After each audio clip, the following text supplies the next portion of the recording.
This is my CST 498 individual report 2. New functionalities have been added to the site since the last video report. User profiles, financial data storage, and user experience changes. The users directory in this project handles user information. Logging in, logging out, registering, and the user profile are all handled by templates, models, and views in this directory.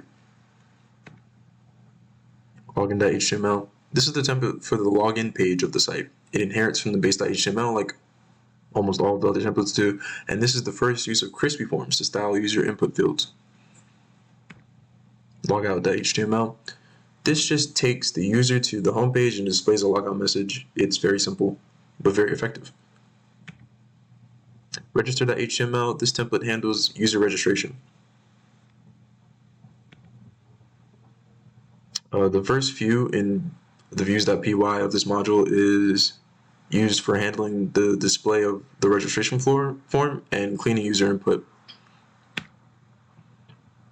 The profile view displays profiles for users that are logged in, and only when they're logged in, and it does this by using a Python decorator. Models.py. This model is used to create database tables for user profiles. It stores a user object as well as their profile image. If a profile image has not been selected or uploaded, then they will be given a default one.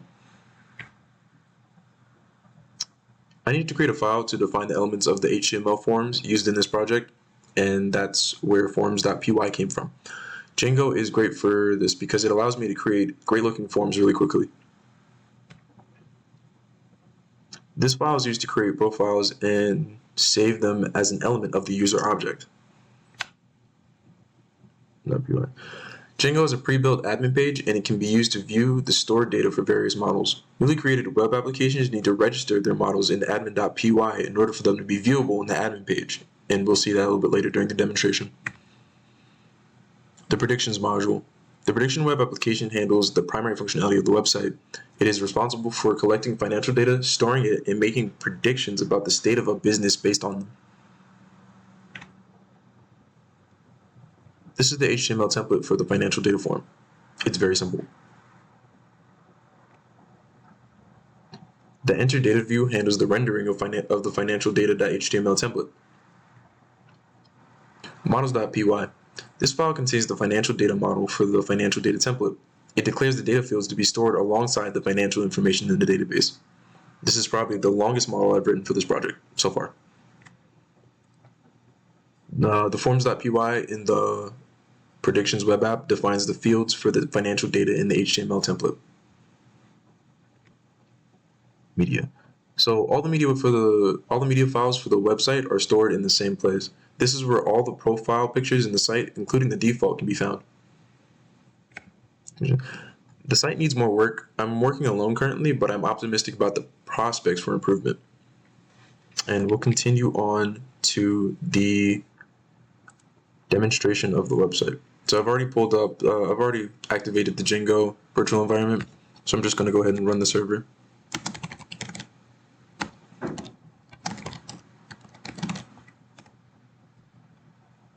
Okay, it's running without error. So you just copy this link or this URL into our web browser, and this is the home page. Right now it's showing some blog posts. In the future that'll be financial data for various businesses that we make up for test data.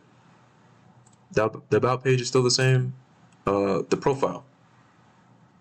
Currently we're on new user 4, which is one of the test users in this. It's set to default.jpg, but if we wanted to change that, we could change it to, say, this picture of a robot. And click update, and now it's changed. So we can also go ahead and test out the logout feature. You've been logged out. You can go anywhere else in the site. You can go to login again, log in again. This is the login page. I'm going to log into my account, which is an administrator account.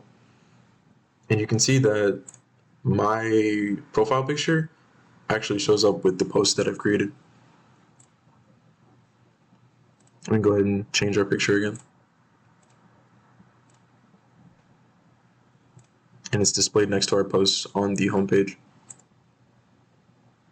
Additionally, if you want to change your username or your email, you can do that from this this area of the website as well. Lastly, we have the financial data recorder, which is accessible through this sidebar, and you would put in all your financial data assets here and save it at the bottom. And the last thing I wanted to get to was the admin page, which isn't directly accessible for most users unless you're logged into an admin account. And this allows me to see all the models basically that I've registered in the admin.py file of whatever module they're in. So I have profiles here. I can go in, I can edit profiles, I can change things like their profile image or their username or password and things like that. We have users, and it gives us some specific information. This is unique to Django, or just pre-built by Django, and it's really useful. And that's about it. That's all I have for the website.